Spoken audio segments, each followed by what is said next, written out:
Welcome to Game Creation, and this week we're going to be looking at responsiveness. Now, I've used that word, actually there's a lot of different words it's called, but in the web age we've kind of agreed to call it responsiveness, and basically what it means is that our game or application or anything we create will work at different screen sizes.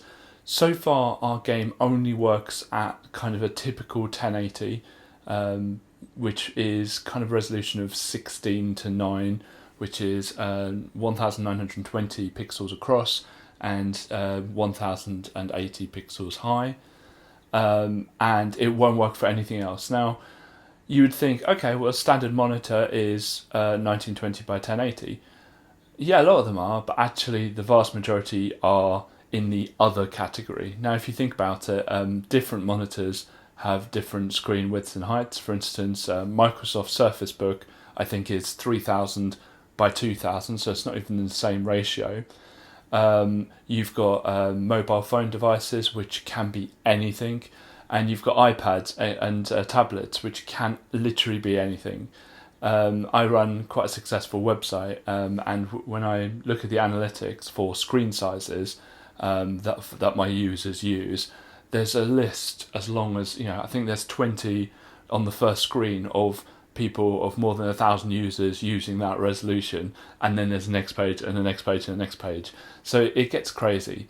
Now, when you are making a game or an application, it is very wise early on, especially with Clickteam Fusion 2 or 2.5, to be thinking about responsiveness from day one.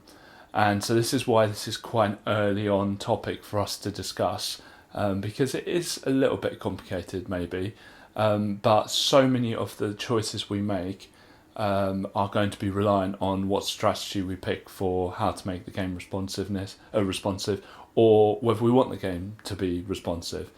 I can't think of many reasons why you wouldn't want a responsive game. For instance, if you are selling to PC users, there are loads of screen types for that. If you're selling to iPhone or iOS users, well, even if you ignore the iPad and the iPad Mini and all that stuff, and you just focus on the iPhone, every year, like it feels, every year the iPhone gets wider or longer and stuff like that. So even then, you would only be able to, I think every 3 years they change the resolution on iPhone, but don't quote me on that. But roughly every 3 years they make it slightly longer and slightly wider or whatever.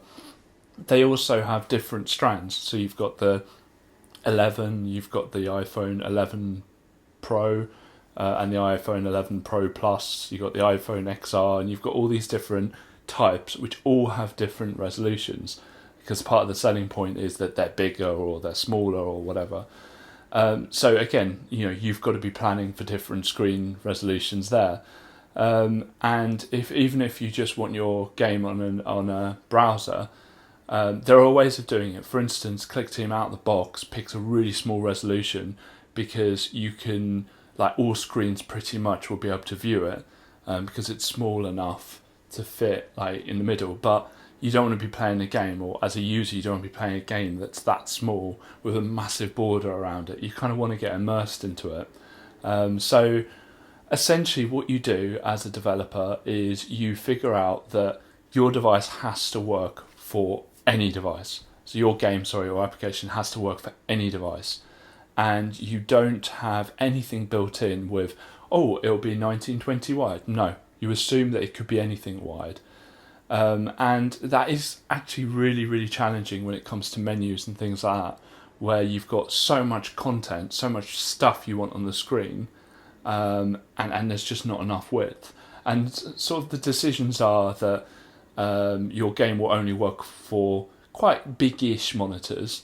So there will be a point where your game just won't work anymore, and what you'll do is you just look out there, see what the thinnest possible screen width is and what the shortest possible screen width is, and just make sure it works for everything above that. And screens are only getting bigger, so it's got to then work for even bigger stuff, and Clickteam has some quite good stuff built in to help with that. Or you go the other way and you go, my game or application's only going to work on a small phone or a tablet, but you work out the biggest tablet that you want to support, and then you make sure it works for all screen sizes below that. Now there is a caveat, obviously. There's not going to be a phone which is a pixel wide, so you've got to have a minimum as well. And if you look at, say, when I'm developing for iOS, I always pick iPhone, or the last depreciated iPhone. So I think at the moment iPhone 5S is the last of that, like the last supported iOS. So I look at the screen width there and the height of an iPhone 5, and if it works for that, then I'm happy. So we've got a lot to get on with. We're going to introduce a new object this week, which is one that we haven't used before, and it's so useful. It is absolutely brilliant at doing all this stuff. So I hope you enjoy this week, and also make sure you keep the comments coming in, because they're really, really useful for figuring out future videos. So please keep them coming in. Thank you very much. Thank you very much for watching this video. If you want to see more from us, please click subscribe. We release videos every single weekday at 7 PM UK time. Thank you.